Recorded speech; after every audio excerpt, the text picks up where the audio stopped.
una más. Ahí está. ¿Cuándo se decreta el estado de sitio? Habíamos dicho al inicio de nuestra charla esta tarde de que la Constitución establece el régimen de excepción con dos categorías.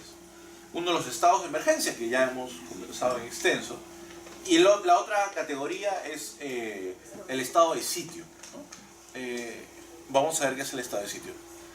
El estado de sitio también tiene ciertos supuestos en los cuales puede decretarse, ¿no? Hay ciertas circunstancias, así como en el caso de los estados de emergencia, están las catástrofes y demás. En los estados de sitio pasa lo propio. Estamos en primer término frente al supuesto de invasión, es decir, que Chile nos invada, el Estado puede decretar estado de sitio. Guerra exterior, entramos en un conflicto, guerra civil y peligro inminente de que se produzca alguna afectación, solamente ahí no copié completo, alguna afectación que ponga en peligro la subsistencia de la nación. Nuevamente, números amperos. ¿Qué diferencia hay entre el estado de emergencia y el estado de sitio?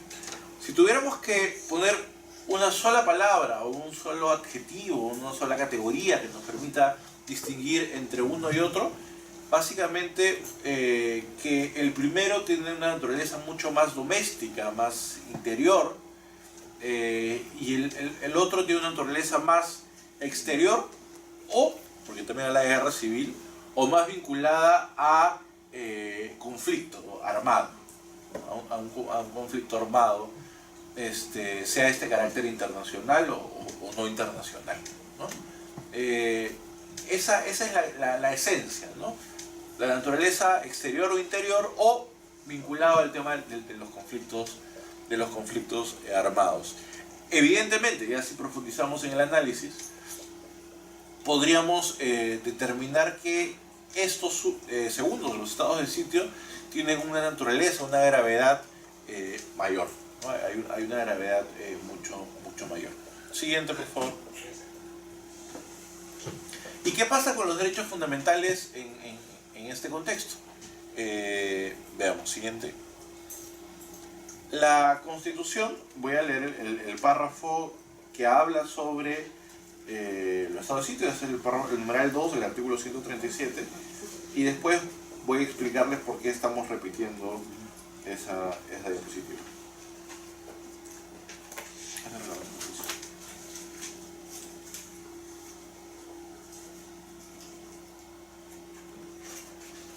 A ver. Numeral 2. El estado de sitio, en caso de invasión, guerra exterior, guerra civil o peligro inminente, que se produzca con mención a los derechos fundamentales cuyo ejercicio no se restringe o se suspende. ¿Qué significa eso? Que la Constitución no establece de manera expresa cuáles son los derechos. Solamente nos pone como requisito formal, si queremos, leo nuevamente, con mención a los derechos fundamentales cuyo ejercicio no se restringe o suspende. Hacer expresión, o poner de manera expresa, cuáles son los derechos que quedan, digamos, sin limitación, ¿no? ¿Qué implica eso? Implica a priori, en una interpretación literal de la Constitución, que hay una flexibilidad mucho mayor en la limitación de derechos que en un estado de emergencia, y que existiría solamente la obligación de determinar cuáles son los derechos que van a quedar sin limitación. En el caso de algunos supuestos está claro, invasión, guerra exterior, todo eso es claro. ¿Cómo se determina una guerra civil? Eso es un tema súper... tiene varias aristas, justo lo estoy dejando para el final. Te pediría que me dejes responderte a tu pregunta un par de diapositivas después, porque hay varias aristas ahí que quiero comentar, que de alguna manera está vinculado con esto también.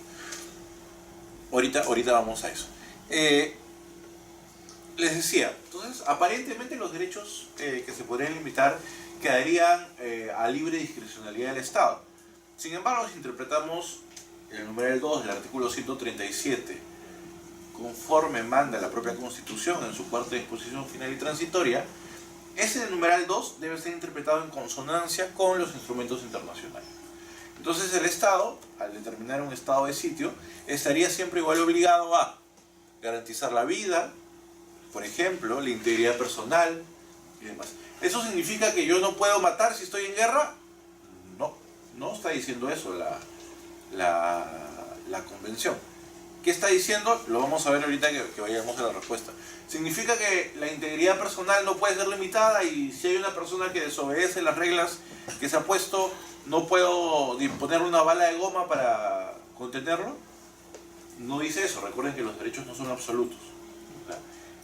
Cuando el artículo 27 de la Convención Americana dice que tú no puedes limitar la libertad, la integridad personal, no está diciendo que este sea un derecho absoluto, ¿no? Significa que tienes que interpretarlo de manera convencional y nuevamente vamos al tema de proporcionalidad.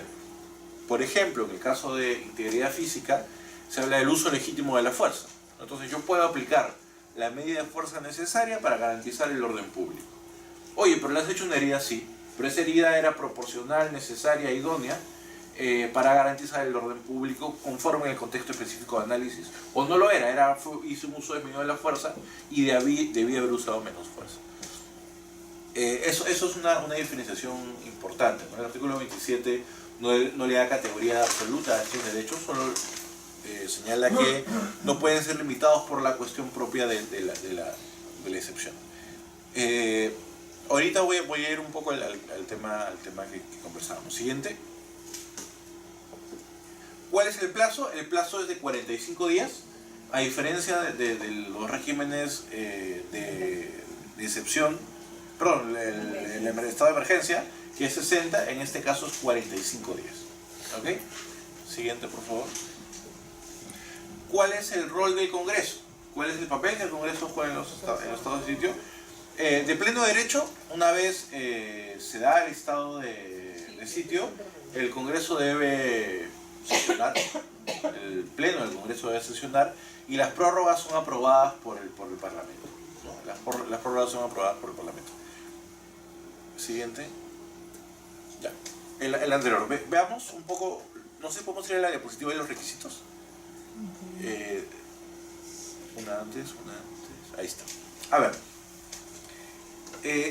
Acá hay varias categorías jurídicas que entran en análisis al momento de entender cómo es que se maneja el estado de sitio y cómo este se vincula con otras ramas del derecho que regulan el tema de los conflictos. En primer término, debo decirles que el derecho que regula el tema de los conflictos es el derecho internacional humanitario, ¿no?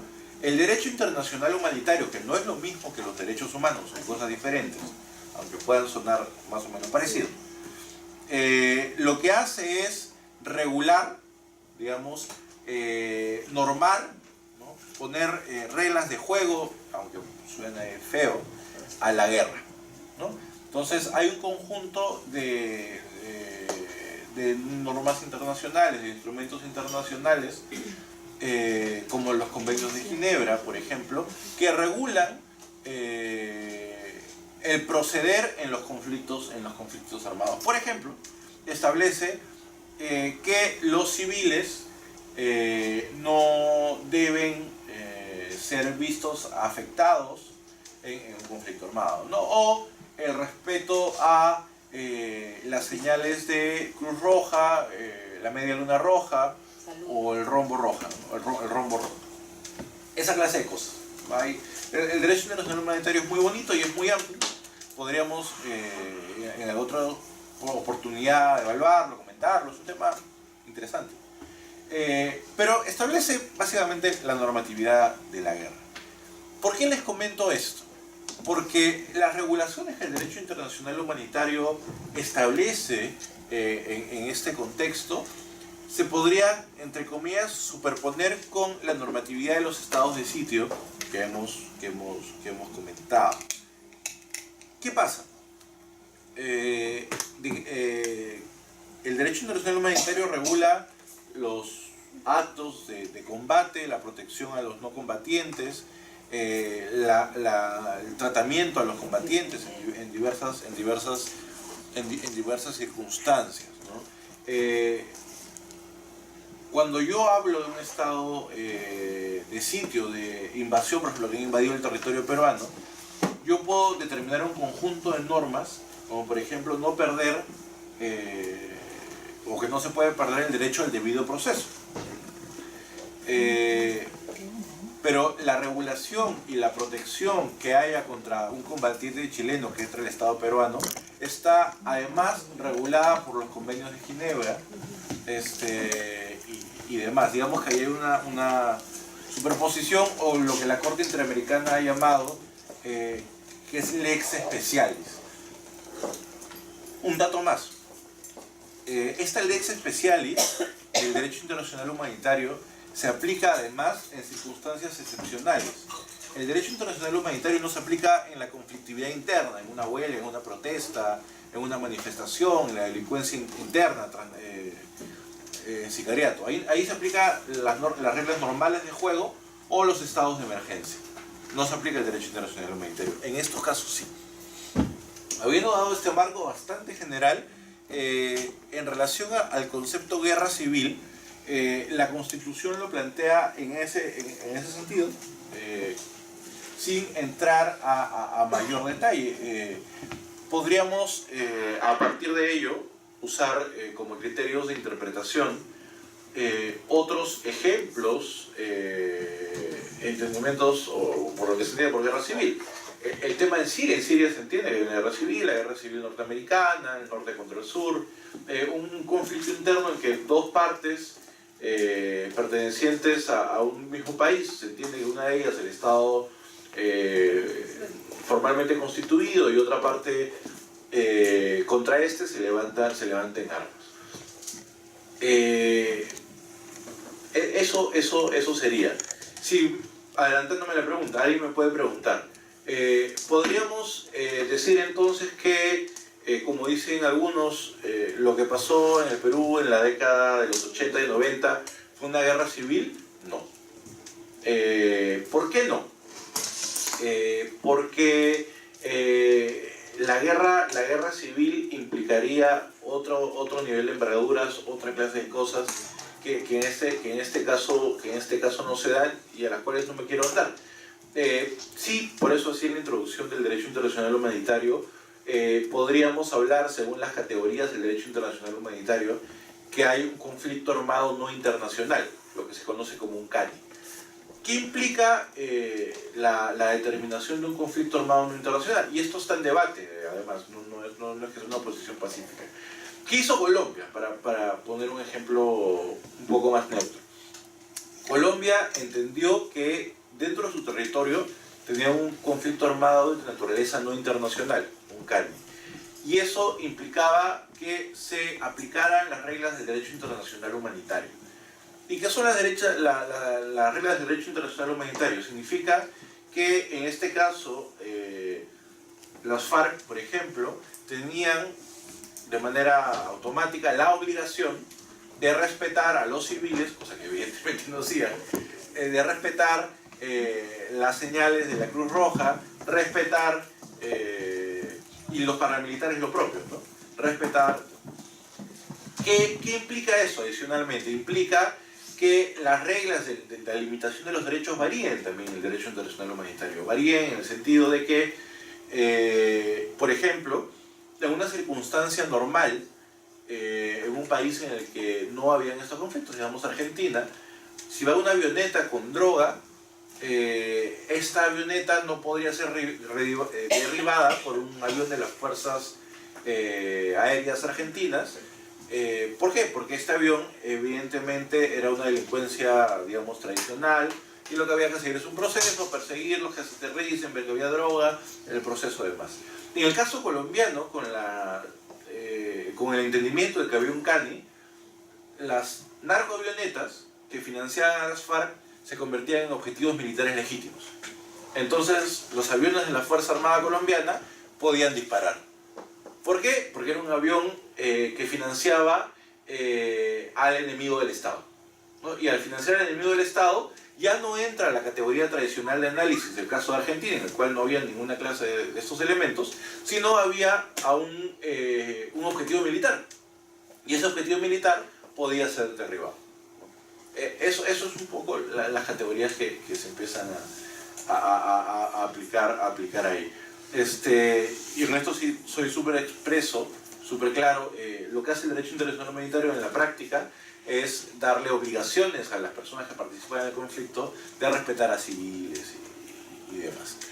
En un estado de sitio, digamos que, en un contexto de guerra civil, se podía plantear un estado de sitio, y al plantearse un estado de sitio, limitar ciertos derechos para, nuevamente, proteger a la nación, pudiendo tener esto en algunos supuestos, no digo que el peruano sea así,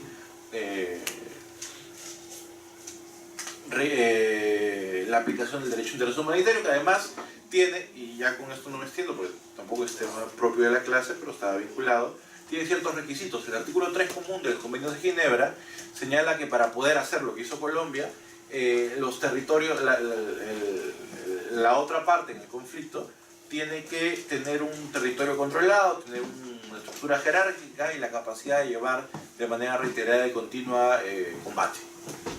En cualquier caso, digamos que eso es una categoría que está en la Constitución, que no necesariamente está puesta en práctica, porque el Perú no ha tenido guerra con Chile o en el plazo de la aplicación de la actual Constitución, pero siempre es importante conocerlo y tenerlo de manera presente. No sé si hay alguna pregunta, alguna duda, por favor. Sí, mira, yo quería consultarte porque mencionaste el artículo 27 de la Convención Americana.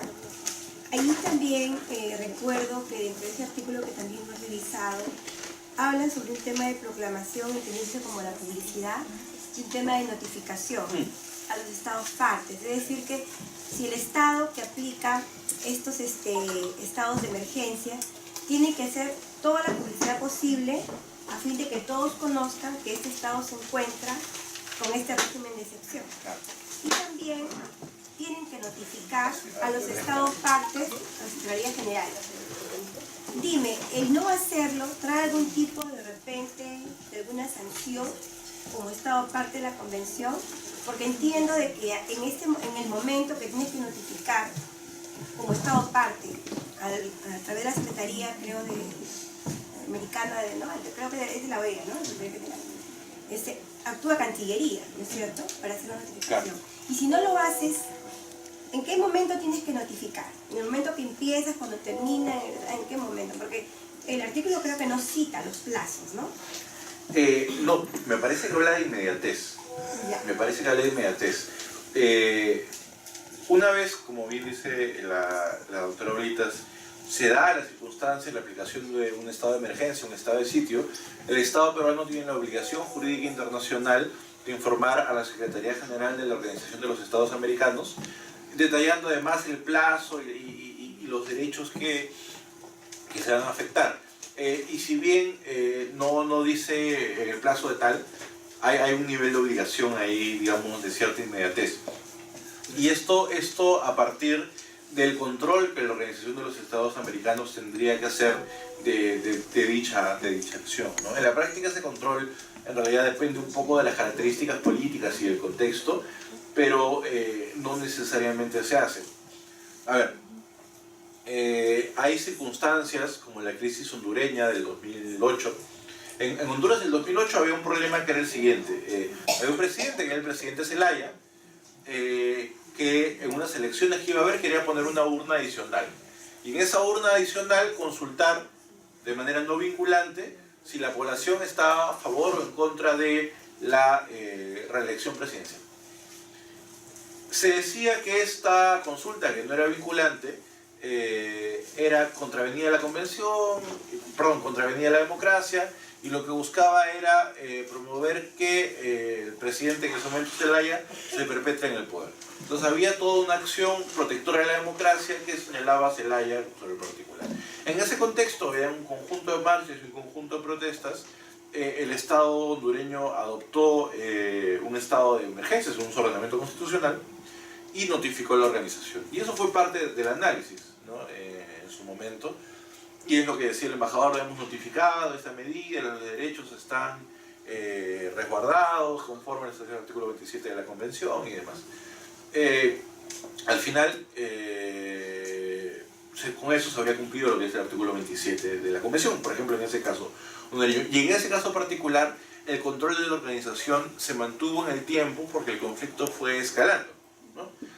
Que al final los papeles se invirtieron. ¿Por qué? Porque hubo un golpe de Estado contra el presidente Zelaya. El ejército lo sacó en pijama de su casa y lo puso en la frontera con Costa Rica o Guatemala, no me acuerdo. A partir de ahí el presidente del Congreso asumió poderes, ¿no? A partir de esta acción militar del ejército hondureño. Un golpe de Estado. Y hubo la suspensión del Estado hondureño y hubo, digamos, una serie de elementos adicionales más análisis. Cuando ha habido el tema en Piura, por ejemplo, que el Estado notificó probablemente, me imagino, a la Organización de los Estados Americanos, el control en estos casos, digamos, que es menor porque no tiene una relevancia en la coyuntura internacional como tenía el caso hondureño, ¿no? Pero a priori sí. Si tú me preguntas, planteando el fraseo o la pregunta de otra forma, si esta Corte determine la violación del artículo 27 de la Convención, hasta donde yo recuerdo, nunca ha declarado la violación, pero si se hace en conexividad con la afectación a otro derecho, probablemente podría hacerlo. ¿Por qué? La notificación como tal es una obligación de los estados como mecanismo de protección de derechos. No es propiamente un derecho, o sea, yo no tengo derecho a que mi estado notifique, es un mecanismo.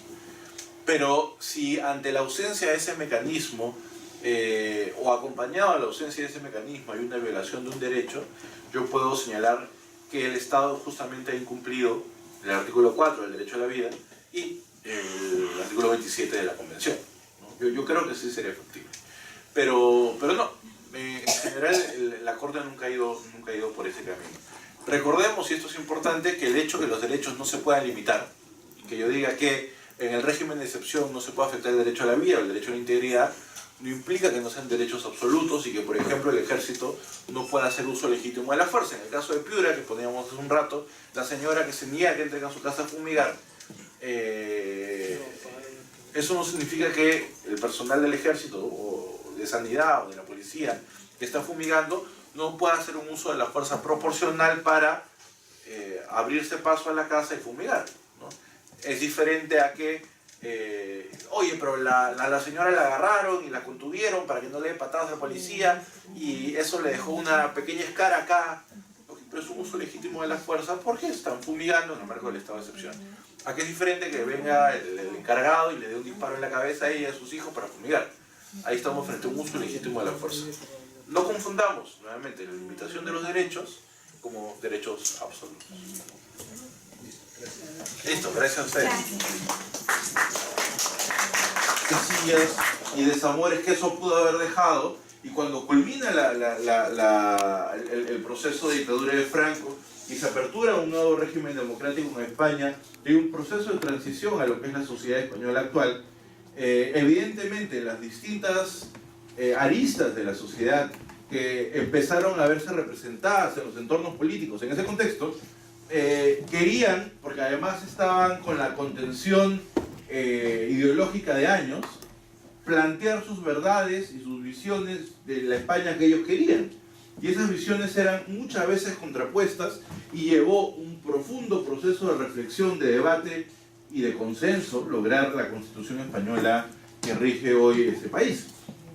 Es evidente en este proceso histórico que les he contado, al momento de redactar la Constitución española, algunas contradicciones ideológicas y normativas han quedado como rezago de ese momento histórico. La pregunta es, ¿y cómo yo trabajo con esas contradicciones? ¿Okay? ¿Cómo trabajo yo con esas contradicciones? Esas preguntas, esos comentarios que les he hecho son a modo de introducción de lo que vamos a entender y analizar por principios de interpretación constitucional. Lo primero que quisiera... Perdón. Lo primero que quisiera decirles es lo siguiente. Siendo o estando la Constitución conformada por un conjunto de principios, y vamos a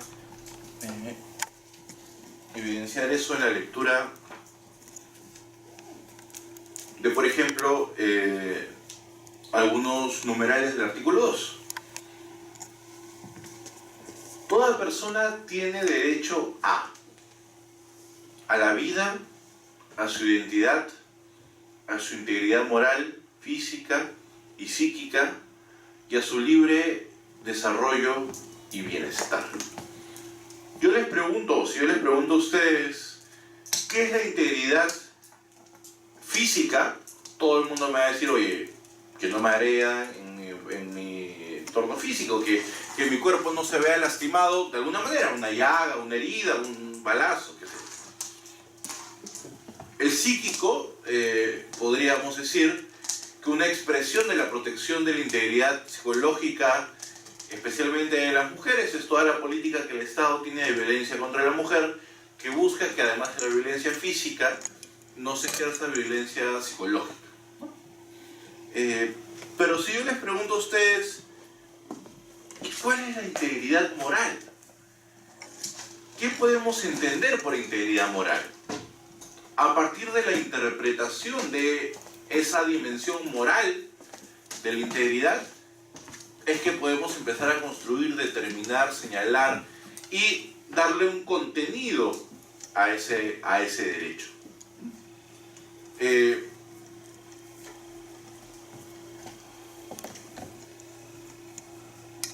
Por ejemplo, son deberes primordiales del Estado, un listado, y dice entre ellos, promover el bienestar general que se fundamenta en la justicia y el desarrollo integral y equilibrado de la nación. Les pregunto yo a ustedes, esta es una norma constitucional, pero ¿cuáles serían las acciones de promoción para alcanzar el bienestar general? ¿Qué entendemos por justicia? Es un concepto que tratadistas han botado ríos de tinta para definirlo. El desarrollo integral y equilibrado de la nación. ¿Qué es un desarrollo equilibrado? Les pregunto a ustedes. Esto que parece de repente preguntas al aire puede tener relevancia en sus trabajos en el Parlamento cuando, por ejemplo, tengan que hacer o les hubiera tocado, por ejemplo, elaborar un proyecto de ley referido a el acceso al agua. Y ustedes saben que ha estado recientemente en debate y votación el derecho al agua como un derecho reconocido en la Constitución. ¿Y acaso cuando hablamos de promover el bienestar general fundado en la justicia y que sea equilibrado, no podríamos relacionarlo esto con el derecho al agua? Pero también podríamos relacionarlo con el tema de la seguridad ciudadana de repente. O de repente no. Este nivel de abstracción es lo que hace que al momento de acercarnos a la Constitución para interpretarla, no, como es evidente, no se hace suficiente la interpretación literal de los términos que están acá, como es en el Código Civil o en el Código Penal, sino que se hace necesario tener algunos principios orientadores, ¿no? que nos ayuden a interpretar. Cuando quieran, por favor, interrúmpanme, me parece eso genial. El primer principio que vamos a ver ahora es el principio de unidad de la Constitución. ¿Ok? Cuando nos acerquemos a interpretar la Constitución, lo último que podemos hacer en el ejercicio de interpretación es lo siguiente: leer de manera desagregada, sistémica, separada inconexa, yo no se me ocurre otra palabra parecida, pero esa es la idea. No leer de manera inconexa los términos de la Constitución. Yo no puedo, por ejemplo, leer la escala de derechos que tiene la población y esos derechos desvincularlos de la parte orgánica de la Constitución, dicho de otra manera, de la parte en la que está detallado el funcionamiento del Estado y la estructura del Estado, con los poderes y organismos que la Constitución establece. ¿Y por qué no podría hacer eso? Porque, no solamente porque la Constitución es un todo integral, sino porque evidentemente la razón de ser de esos organismos está vinculada a la garantía de derechos de las personas y así por demás. Cuando ustedes interpreten a la Constitución, y en un rato, en un momento vamos a hacer una práctica, un ejercicio de interpretación constitucional, a ver qué tal nos va, Todo controlado. tenemos que entender que aquellas contradicciones, inclusive contradicciones normativas, fraseos contradictorios que podamos entender o que están en la Constitución, en realidad no son tal. Y que al momento de acercarnos a interpretarla, debemos interpretarla de manera sistémica, general, como un todo, y dándole a cada parte de la Constitución el mismo peso en nuestro ejercicio reflexivo, ¿no? Esto es muy, muy importante. El principio de unidad de la Constitución es un todo, no la podemos interpretar por partes, no puedo agarrar un articulado que parece que me favoreciera si lo interpreto de manera aislada, sino que debo interpretarla de manera, digamos, sistemática. El principio de concordancia práctica de la Constitución. Se los leo y vamos comentando lo que va viendo ahí. En virtud de este principio, cualquier aparente tensión entre las disposiciones constitucionales debe ser optimizado. Esta palabra es clave. Debe ser optimizado en su interpretación, lo que significa que al momento de interpretarlo yo no voy a sacrificar ninguno de los valores, derechos o principios concernidos dentro de la Constitución. Entendiendo que cualquier interpretación que yo haga de la Constitución va a estar siempre vinculada al principio de derecho de la dignidad humana. Recordarán que la semana pasada hablábamos del principio de proporcionalidad. Y aquí les hablo del principio de concordancia práctica. Y que ante la aparente tensión de algunos derechos, no debemos, no es posible, no es factible, no es correcto técnicamente hablando, interpretarlos de una forma en la cual estos colisionen, que haya una colisión de conceptos. Les pongo un ejemplo práctico. Todas las personas o los medios de comunicación tienen derecho a la libertad de expresión, ¿ok? Y de opinión. Pero el resto de la población también tiene derecho a conservar su honra, su dignidad y mantener la esfera privada de su vida. Algunas veces los medios de comunicación ingresan en la vida privada de las personas. ¿Y ahí qué pasa? ¿No hay un aparente conflicto de derechos? Oye, ¿no que yo tenía el derecho a la libertad de expresión? Oye, pero tú ¿por qué ingresas si yo tengo el derecho a mantener mi vida privada, mi honra, mi dignidad reservada? ¿Ok? Lo que nos dice el principio de concordancia práctica de la Constitución, el principio de concordancia práctica, es que al momento de acercarnos a interpretar la Constitución, en el que hay un aparente conflicto de principios o de derechos recogidos en la Constitución, debemos buscar una forma de y este verbo es importante, uy, nos pasamos, optimizar la interpretación y no sacrificar ninguno de los valores recogidos en la Constitución. ¿Okay? Les pongo otro ejemplo relacionado con los que hemos puesto la semana pasada. El caballero, ¿su nombre caballero? Saturnino. Saturnino tiene derecho a la libertad de tránsito. ¿Ok? Sin embargo, hay algún conocimiento de que en el país, en una zona, un país al que viajó Saturnino, supongamos que Saturnino ha estado en Corea del Norte, fue de vacaciones a las playas de Corea del Norte, a conocer las bombas nucleares.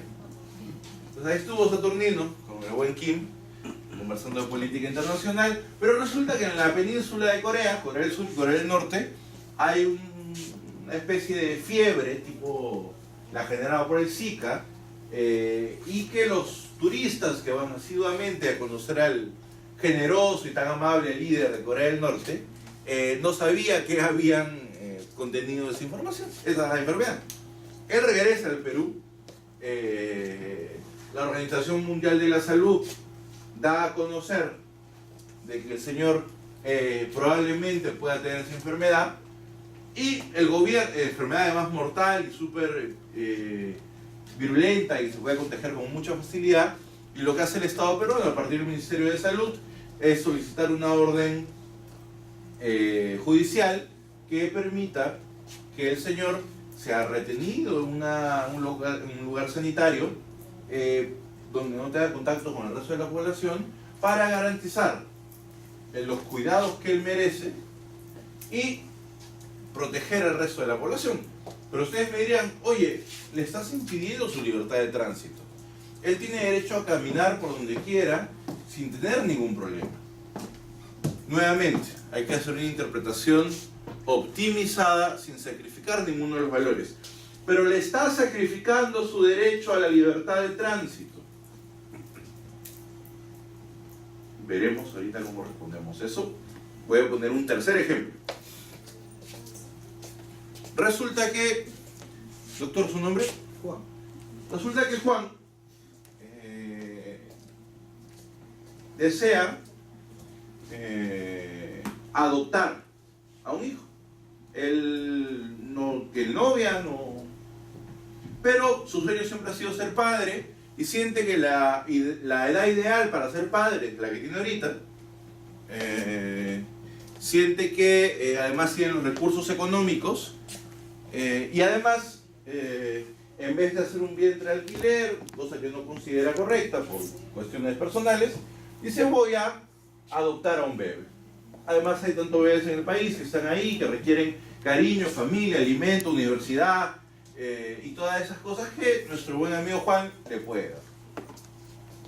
Va a la Dirección General de Adopciones del MIM, intenta hacer los trámites, presenta su solicitud y le dicen: estimado Juan, reconocemos en ti un gran ciudadano y tal y cual, pero entendemos que al momento de asignarle a un niño una familia, preferimos que sea con padre y madre, porque si no el niño no va a estar igualmente cuidado. En fin, le da una serie de argumentos ligados a la protección del derecho al niño, ¿okay? Y el interés superior del niño en torno a un desarrollo armónico y correcto de su vida.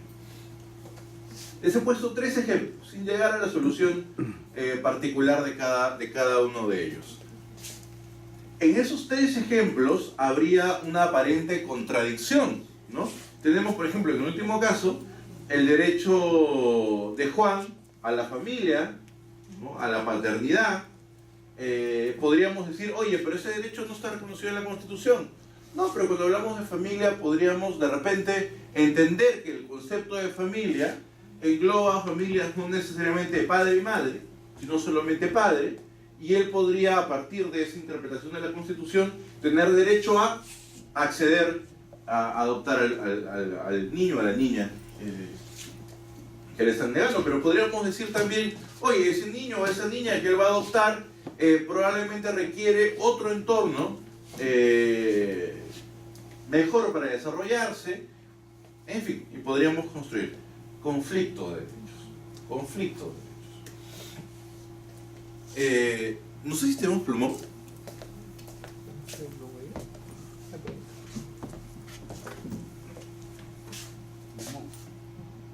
A ver, igual este es un tema que vamos a ver en otra clase, pero no quiero seguir tocándolo en nuestras clases sin por lo menos mostrarles el esquema de cómo es que se abordan estas circunstancias. Ahí te dejo. Genial. Listo, le agradezco mucho. Resulta entonces que este principio de concordancia práctica de la Constitución nos plantea frente a supuestos en los cuales tenemos a dos derechos o bienes jurídicos constitucionalmente protegidos que aparentemente estarían en conflicto. Ponga acá al bien jurídico 1, cualquiera de los ejemplos que hemos puesto, y al bien jurídico 2. ¿Ok? Lo que nos manda este principio es que al momento de interpretar la Constitución, sea en el derecho a la libertad de tránsito versus el derecho a la seguridad pública y la salud, sea en el derecho a la paternidad y el interés superior del niño, sea en el derecho a la honra y la libertad de expresión, que al momento de determinar estos dos derechos se pondere de tal manera que se satisfaga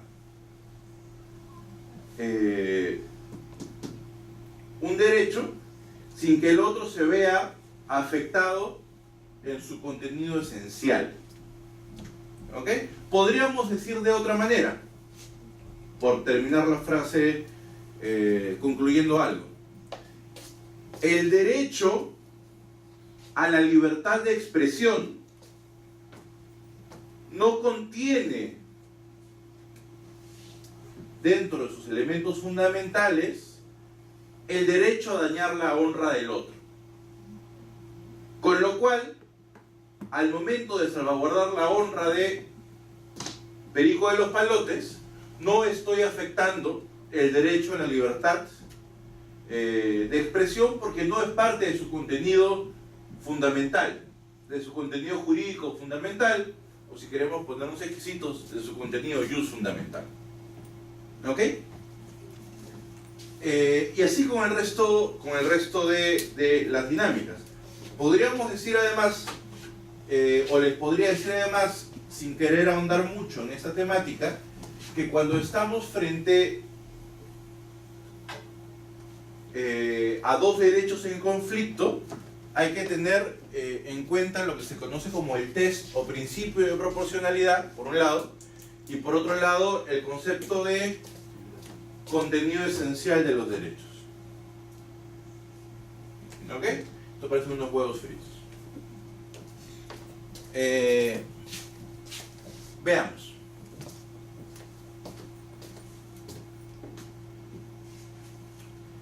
En el derecho a la integridad personal, por ejemplo, conversábamos la vez pasada, y vamos a poner acá dos bienes jurídicos, el derecho a la integridad personal y por acá el bien jurídico constitucionalmente protegido de la paz social.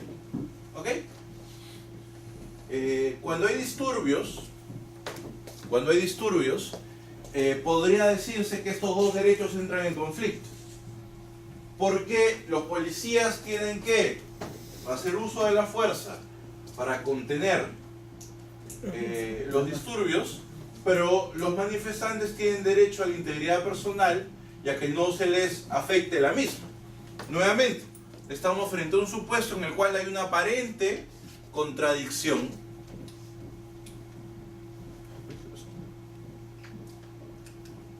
Ahí está. En el que hay una aparente contradicción y hay que hacer una interpretación de optimización. En estas circunstancias lo que se hace, lo que se aplica es lo que se conoce como el test escalonado del principio de proporcionalidad.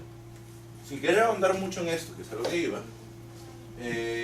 me corresponde decirles que cuando hay dos derechos en conflicto, lo primero que uno hace es exigir, y eso es un requisito formal, que hay una norma que permita la limitación del derecho en cuestión. ¿Ok?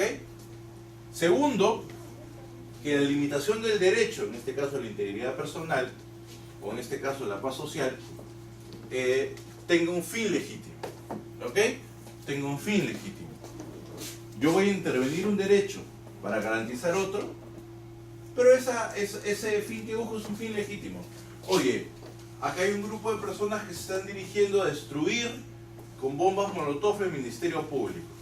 ¿Es un fin legítimo que yo intente evitar esa destrucción o no es un fin legítimo? Claro. Evidentemente es un fin legítimo.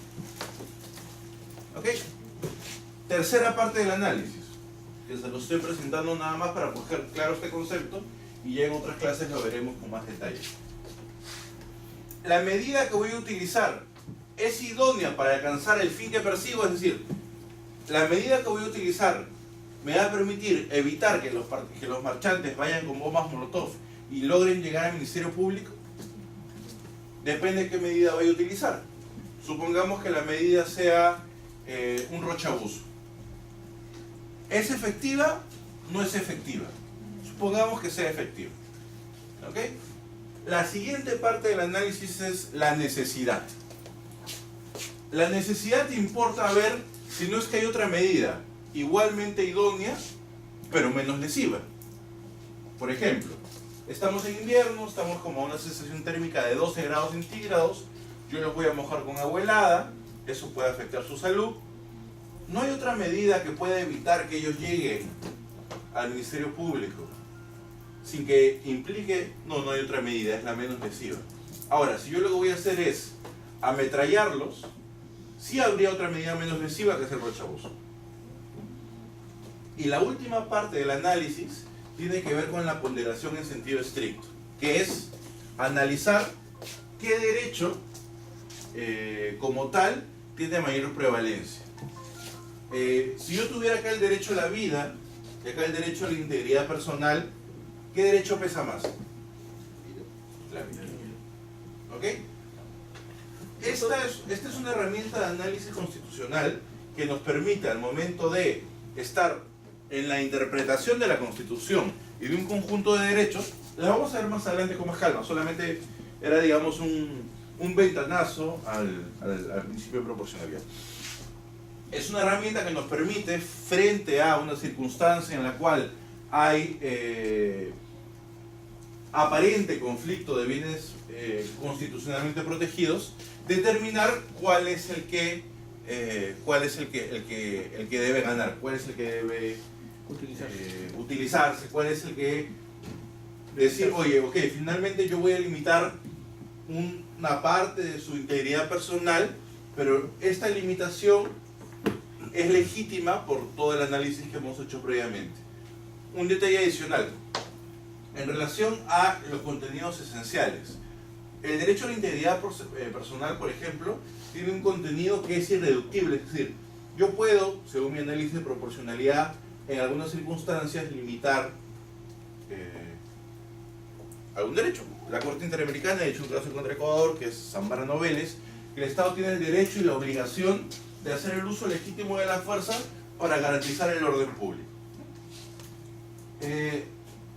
El contenido esencial del derecho a la integridad personal, por ejemplo, es la prohibición absoluta de la tortura. Yo no puedo torturar a una persona porque esto es un elemento central, esencial, neurálgico de ese derecho. Digamos que esta parte del derecho no puede entrar a la ponderación. Otro contenido esencial de los derechos es la igualdad, pero no nos distraigamos más con eso. En resumen, antes de pasar al siguiente criterio de interpretación, lo que podríamos decir, lo que podríamos manifestar, es que cuando nos enfrentemos ante una posible contradicción, debe buscarse hacer una interpretación con los mecanismos de interpretación que les he comentado, que optimice los mandatos de la Constitución sin sacrificar ningún derecho. Resumo esto en la frase que dije hace un momento. El derecho a la libertad de expresión no contiene la capacidad de afectar la honra de las personas. Esta es una interpretación que optimiza lo que dice la Constitución y hace que ésta tenga sentido y lógica. El principio de corrección funcional. ¿Qué nos dice el principio de corrección funcional? Vamos leyendo y vamos comentando. El principio de corrección funcional, este principio exige que el juez constitucional, o el que haga sus veces, al realizar su labor de interpretación, no desvirtúe las funciones y competencias que el constituyente ha asignado a cada uno de los órganos constitucionales. ¿Qué implica esto? ¿Qué significa esto? Veamos. Vamos a buscar algún órgano constitucional, el que encontremos, y vamos a ir comentando.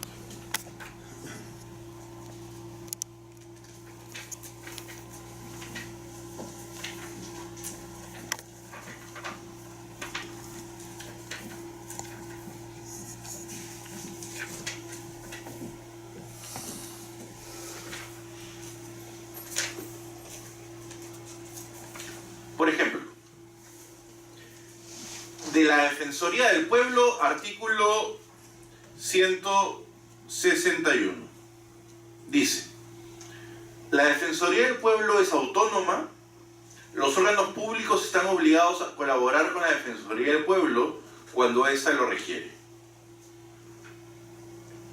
Artículo 162. Corresponde a la Defensoría del Pueblo defender los derechos constitucionales y fundamentales de la persona y de la comunidad, supervisar el cumplimiento de los deberes de la administración estatal y la prestación de los servicios públicos a la ciudadanía. El defensor del pueblo presenta un informe al Congreso una vez al año y cada vez que éste lo solicita. Tiene iniciativa en la formación de leyes, puede proponer las medidas que faciliten el mejor cumplimiento de sus funciones. ¿Listo?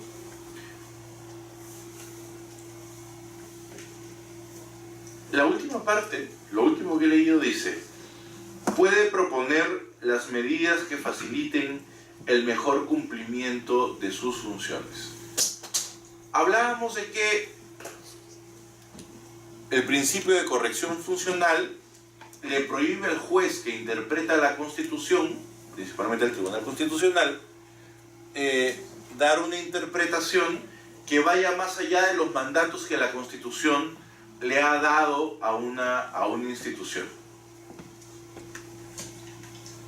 Supongamos que en atención a algún derecho, el que ustedes quieran, un juez puede decir, con el objeto de garantizar el derecho a la igualdad y no a la discriminación, y sobre la base del fraseo de la Constitución que dice que el defensor del pueblo puede proponer las medidas que faciliten el mejor cumplimiento de sus funciones, es factible o es viable la resolución defensorial, o no es inconstitucional, la resolución defensorial que manda a que la Defensoría del Pueblo dé un servicio público referente a la igualdad y no la discriminación. Aterrizando el ejemplo, la Defensoría del Pueblo podría, por ejemplo, empezar a determinar sanciones para quienes no cumplen con medidas de igualdad o no discriminación. O podría obligar, sacar una norma que obligue a todos los municipios del país a tener cierta política pública referente a la igualdad y no a la discriminación. Nadie está cuestionando que la igualdad y no discriminación sea un derecho constitucionalmente protegido y que según la propia Constitución la Defensoría debe velar por el cumplimiento de ese derecho. Sin embargo, un juez no podía interpretar eso para determinar que la Constitución faculta a la Defensoría del Pueblo para hacer las cuestiones que estamos haciendo, como determinar normas de obligatorio cumplimiento a nivel nacional referentes a igualdad o no discriminación. No sé si me dejo entender. Si me dicen que no, lo vuelvo a decir. Si me dicen que sí, no lo vuelvo a decir. Si no me dicen nada, ya no sé qué voy a decir. A ver, volvamos de nuevo.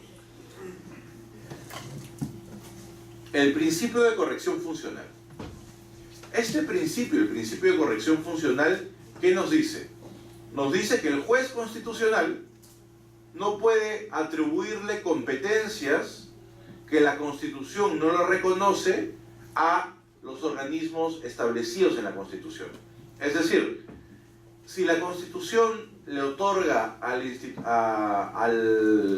la oficina XW la capacidad solamente de comprar plumones, un juez constitucional no podrá decir, además de comprar plumones, también puedes comprar reglas. ¿Por qué? Porque los niños en las escuelas, además de plumones, necesitan reglas. Esa lógica de ampliar las competencias de las instituciones, aunque sea para garantizar derechos, no es viable. ¿Ok? Durante la interpretación de la Constitución, el Tribunal Constitucional no puede asignarle competencias a las instituciones que no la tienen. Dicho de otra manera, supongamos que llega ante un juez constitucional el siguiente conflicto. La Defensoría del Pueblo ha sacado una norma que se llama Norma para la implementación obligatoria de la política pública en materia de igualdad y no discriminación. Esa norma prevé que obligatoriamente todos los municipios del país adopten una serie de medidas a favor de la igualdad y no la discriminación. Los municipios podrían decir, discúlpeme, Defensoría, disculpe usted, señor defensor, pero la Constitución no lo faculta a usted a determinar normas de obligatorio cumplimiento para que sean aplicadas por parte de los municipios. ¿O eso dice la Constitución? No, no es su competencia. El juez constitucional no podría fallar, en un caso en específico, diciendo, señores de la Defensoría, esa norma es constitucionalmente viable, pueden aplicarla. Porque al fallar de esa manera, le estaría asignando a la Defensoría competencias que no tiene. Otro ejemplo. La Ley Orgánica de Municipalidades y de Gobiernos Regionales establece competencias específicas para las municipalidades y a su vez, la otra norma, para los gobiernos regionales. Un juez constitucional, en pos de garantizar un derecho X, podría asignarle competencias a un gobierno local que una ley orgánica no le garantiza, o que la Constitución no le garantiza. Evidentemente no. Eso es lo que dice este principio. El juez constitucional no puede dar facultades, competencias que que la Constitución no faculta. Pero sí puede crear figuras. ¿En qué sentido? Por ejemplo, el Tribunal Constitucional, en caso de los despidos, Ya. creó o aclaró, según ellos, una serie de figuras que no estaban contempladas dentro de la norma. Claro, no. En este caso no estamos hablando de figuras ante vacíos normativos. Es decir, la norma laboral, siguiendo un poco tu pregunta, no preveía estos supuestos. Sin embargo, a partir de la interpretación de la Constitución, esta norma, conforme está redactada, podría ser interpretada en tal sentido, solucionando ese vacío normativo del ejemplo.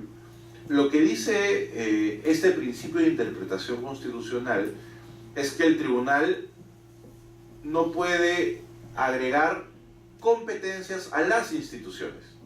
Es decir, hay un conjunto de competencias de alcance constitucional. Hemos hablado de la Defensoría, podríamos hablar del Consejo Nacional de la Magistratura, del Ministerio Público. El Tribunal Constitucional no puede asignarle competencias a ciertas instituciones que en la práctica no las tienen, no son competencias suyas. Y eso, por cierto, vincula al propio Tribunal Constitucional. Dicho de otra manera, el Tribunal Constitucional no podría asignarse competencias que él mismo no tiene. Por ejemplo, la elección del presidente del Congreso. El Tribunal Constitucional, a partir de un ejercicio bastante forzado de la Constitución, no podría determinar que en ciertas circunstancias son los llamados a escoger al presidente del Congreso, por ejemplo. Un ejemplo práctico, del cual me estaba olvidando y creo que se los comenté la semana pasada, es el conflicto que hubo entre el Jurado Nacional de Elecciones y la Defensoría del Pueblo en relación a quién tenía jurisdicción para determinar un tema de competencia electoral. Uno de los principios a los cuales recurría el Jurado Nacional de Elecciones en sus argumentos era justamente el principio de corrección funcional. Y le decía, Tribunal Constitucional, en base a este principio, tú no puedes interpretar la Constitución de tal forma para autoasignarte competencia para ver casos que según la Constitución son de competencia mía. ¿Ok? ¿Qué implica eso? Implica que, según el Jurado Nacional de Elecciones, el Tribunal Constitucional estaba ampliando sus competencias más allá de lo que la Constitución le facultaba. ¿Ok? Lo que el Tribunal Constitucional dijo, y creo que se los comenté en su momento, es que, en esencia, ellos no estaban entrando al ámbito de competencia del Jurado Nacional de Elecciones, que era aplicar la normatividad electoral, sino que lo que estaban haciendo era determinar que una de esas interpretaciones que hacía el jurado contravenía la Constitución, que era inconstitucional. Y la constitucionalidad o no, la interpretación de la Constitución sí era competencia del propio Tribunal Constitucional. Dicho de manera coloquial, el TC no le puede dar chamba que no le corresponde a otras instituciones del Estado. El principio de función integradora. El producto de la interpretación solo podrá ser considerado válido en la medida en que contribuya a integrar, pacificar y ordenar las relaciones de los poderes públicos entre sí y las de estos con la sociedad.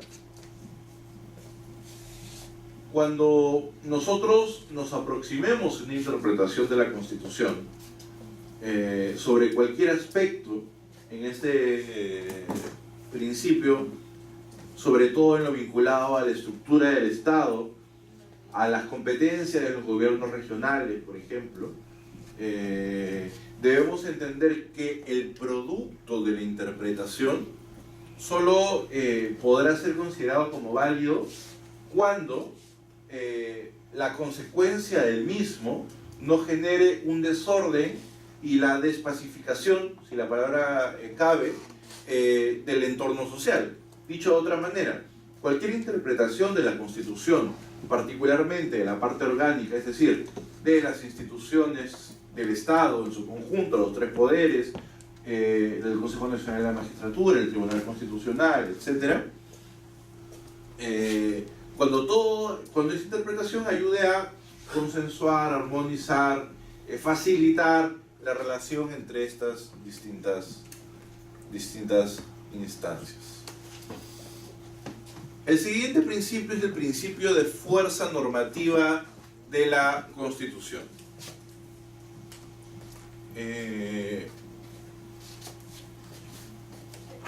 Para quienes hemos estudiado Derecho,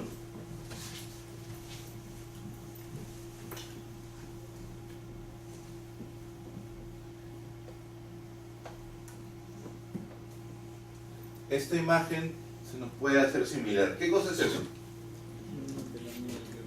La pirámide de Kelsen. A ver, para nuestros amigos que no han estudiado Derecho. De carácter general, ¿okay? Se entiende que cuando hablamos de normas, esas normas tienen un orden una prevalencia, una importancia, ¿no? Una importancia. ¿Cuál es esa prevalencia en el derecho? Si hacemos una pirámide, en la parte superior de la pirámide, lo que vamos a encontrar es a la Constitución, ¿ok? Como norma de mayor relevancia. Y nada de lo que está por debajo de ella, las leyes orgánicas, las leyes, los decretos supremos, los decretos de urgencia, las ordenanzas regionales, las ordenanzas municipales, etcétera, etcétera, de ahí, de arriba para abajo, nada puede contravenirla. ¿Ok? Dicho de otra manera, yo no puedo, al momento de interpretar la Constitución o de analizar una ley a la luz de la Constitución, pretender siquiera que una norma inferior, una ley, tenga mayor peso que la propia Constitución. La Constitución, como dice en el ECRAM, vincula in toto, en todo, a todo el ordenamiento jurídico nacional. ¿Okay? No hay norma dentro de nuestro sistema jurídico, por debajo de la Constitución, que pueda contradecirla. La vincula en todo, es completamente vinculante, es transversal en cada análisis normativo que hagamos. La Constitución debe estar presente. Yo no puedo, por ende, elaborar una norma, cualquiera que ésta sea, que contravenga la Constitución, limitando, por ejemplo, el derecho a la igualdad y no discriminación.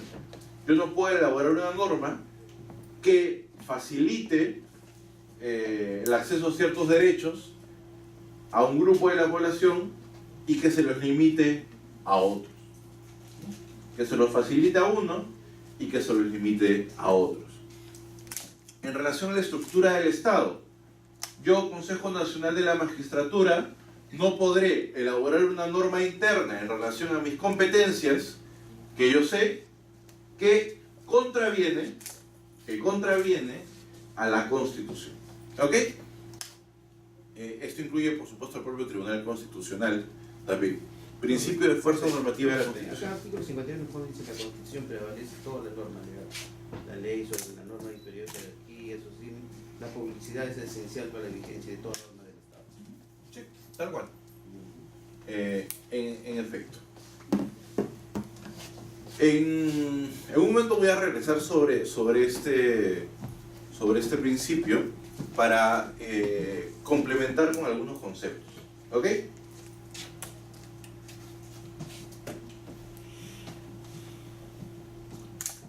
Principio de adaptación. ¿Ok? El principio de adaptación de la Constitución.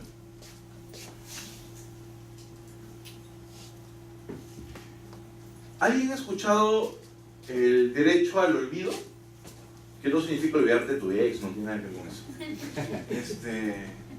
¿Nadie ha escuchado hablar del derecho al olvido? A ver. Resulta que con la evolución de la tecnología, cada vez más, cada uno de nosotros dejamos un conjunto de huellas en el espacio digital. De hecho, hay una rama de la ciencia, que de hecho es una mixtura de ciencias, que tiene que ver con la tecnología, pero también con las ciencias sociales, y que es un tema que a mí me parece muy chévere, que se conoce el Big Data. Toda la información que nosotros generamos, por ejemplo, mientras la señorita está whatsappeando, ella genera información, ¿no?, en las páginas que va entrando, entra al Comercio, entra a Perú 21, entra al País, y esos gustos de las páginas a las que ella entra se convierten en información. ¿Ok? Y los seres humanos generamos miles de datas de información, y eso, toda esa información, desde dónde estás, cuáles tránsitos haces, en qué direcciones vas, qué cosas ves, qué cosas consumes, a qué hora entras a qué páginas, qué palabras posteas en Twitter, en Facebook, todo eso genera información. Y esa información puede ser procesada, lo que se conoce como minería de datos, para predecir conductas sociales. Y decirle, por ejemplo, hay estudios de Naciones Unidas que a partir de cierta terminología utilizada en Facebook, en Twitter, podían determinar o a prevenir, por ejemplo, unas olas de desempleo, o determinar a qué horas poner mayor frecuencia de las líneas del metro en cierta zona del norte de Londres. Es una herramienta bastante interesante, que además esa lógica del gran hermano, de un poco de cero intimidad y de poder manejar la sociedad, sin ser paranoicos, tiene alguna relevancia. Inclusive Obama ganó las elecciones a partir del uso del Big Data, porque él detectó, por ejemplo, que en una zona de la Florida, que es un estado clave para ganar las elecciones en Estados Unidos, había un grupo de población en cierta zona que eran concéntricas, es decir, que eran el centro de muchas redes de amigos en Facebook, que aún no había decidido su voto, y que un grupo importante de esto eran señoras y eran hinchas o les gustaba George Clooney.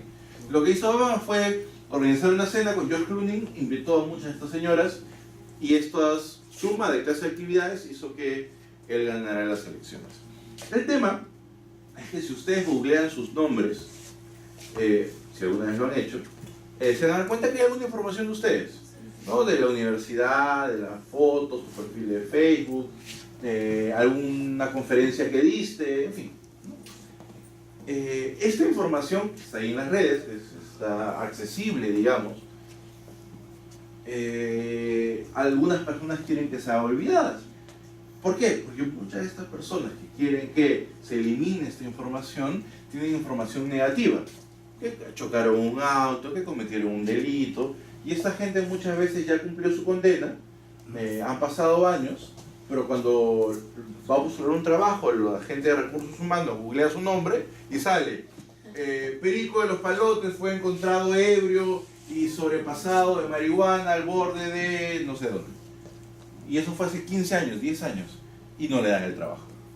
En ese contexto, particularmente en Europa, se empezó a ver el concepto del derecho al olvido y se empezó a demandar a Google para que eliminara cierta información de ciertas personas en las redes sociales.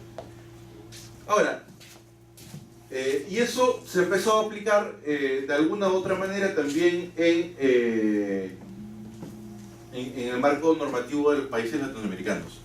Yo les pregunto, ¿el derecho al olvido está en el artículo 2 de la Constitución, donde está el listado de derechos? No. Si alguna vez me imagino que con Paul lo deben haber visto, el listado de derechos de la Constitución es un listado abierto, y probablemente hace 25 años no existía el derecho al olvido como tal, ¿no? Y no estaba recogido en la Constitución. Así como pasa con eso, pasa con otras muchas cosas, y en ese marco la Constitución debe adaptarse en su interpretación. ¿Okay? La Constitución tiene una vocación permanente, hablábamos al inicio, pero justamente al estar compuesta por principios, por derechos amplios, de contenido dúctil, con un derecho y uso fundamental a determinar, podríamos decir, por ejemplo, que el derecho al olvido conforma parte constituyente del derecho a la dignidad o a la integridad moral, de la cual hablábamos en un inicio, por ejemplo. ¿Ok? El principio de conservación de la ley. Esto que parece medio biológico, una cosa así, ¿no? De supervivencia del más débil, un rollo de esos. En realidad tiene que ver, ¿okay? En realidad está vinculado con que al momento que un juez constitucional evalúa la constitucionalidad o la inconstitucionalidad de una ley, debe siempre usar el principio de conservación de la ley. Por ejemplo, en medios, nuevamente sin emitir opinión de fondo, ha salido o se ha debatido sobre el tema de la inconstitucionalidad o no de la ley antitránsfugas que aprobó el Parlamento. ¿Okay? Cuando el juez evalúe esa norma, o ya evaluada, ha tenido que haber tenido en cuenta este principio, el principio de conservación de la ley. Es decir, oye, esta ley a priori pareciera que es inconstitucional, ¿no? Ya, eliminémosla del ordenamiento jurídico. Ustedes saben que cuando el juez constitucional evalúa una norma para ver si cumple o es constitucional o no, ahí está la norma, la primera opción no debe ser eliminarla, ¿ok? La primera opción debe ser evaluar su constitucionalidad y ver de qué manera interpretarla, como diría el Chavo del 8, hay que verla por el lado amable, para ver que a partir de esa interpretación más gentil, salvar la norma, mantenerla en el ordenamiento jurídico. Supongamos una norma que señala o que dice lo siguiente: los hombres tendrán derecho a una bonificación anual de 2.000 soles en el régimen laboral tal. Un grupo de mujeres interpusieron, es hipotético, un recurso, una acción de inconstitucionalidad. El Tribunal Constitucional en última instancia conoce esta norma, conoce esto y dice, ok, el fraseo de los hombres en una interpretación literal pareciera que hiciera solamente referencia a las personas de sexo masculino, ok, dejando por fuera de esa bonificación a las personas de sexo femenino, lo cual evidentemente es discriminatorio y no resiste mayor análisis. El Tribunal Constitucional lo que podría señalar para salvaguardar la ley y no evitar ese beneficio de bonificación, que sin lugar a duda es un beneficio para los trabajadores, y si elimina la ley, los y las trabajadoras se van a quedar sin ese beneficio, podría interpretar la norma como que al momento de decir los hombres, quería plantear el evocativo genérico de hombres y mujeres a partir de un mal uso del lenguaje inclusivo, y al momento de interpretar la norma, el TC y los empleadores deben entender que al decir los hombres se refiere a hombres y mujeres, al tiempo que recomienda a la entidad que emitió la norma, al Congreso, que la modifique y ponga hombres y mujeres. ¿Es un símil también con el derecho administrativo? Claro, lo que pasa es que en una norma de carácter administrativo estamos hablando ya no es de una acción de inconstitucionalidad, sino de otra clase de recurso, pero sí, es similar. La idea no es eliminar la norma del ordenamiento jurídico, sino darle la interpretación que permita, en este caso, garantizando el derecho a ese beneficio, eliminar esa interpretación literal vinculada con la discriminación de género, en esencia. El principio de utilidad. Principio de utilidad significa no que tienes que ver si la Constitución te sirve para emparejar la pata de tu mesa, que así sea útil y la mesa no se la dé, sino que tiene que ver con que al momento de tú interpretar la Constitución, esta interpretación debe ser de un alcance práctico, genérico, sencillo, y que en esa interpretación facilite el acceso a los derechos y la optimización de todo el ordenamiento del Estado. Yo puedo hacer una interpretación enrevesada, por ejemplo, entender que el Consejo Nacional de la Magistratura tiene también la competencia para determinar a los jueces de los tribunales del servicio civil, de servir, ya una interpretación súper extensa, argumentativa, forzada, pero en realidad eso no es útil para facilitar la interpretación de la Constitución y el funcionamiento del Estado. No se trata, dicho de otra manera, que al momento que uno hace interpretación de la Constitución, busque hacer una interpretación en la cual se vean sus dotes de buen argumentador, pero que no necesariamente va acorde con la interpretación más sencilla, más clara, más útil, más operativa de la Constitución, ¿no?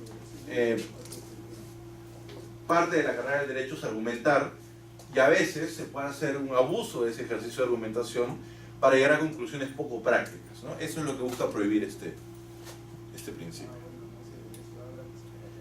Listo. Con eso hemos visto ya casi todos los principios y esto es lo que quería ver. No sé cómo estamos a tiempo. Estamos bien, pero más bien si alguien quiere... Si queremos un break y regresamos. ¿Ya? Listo. Genial. Un café. Un café, se vieron.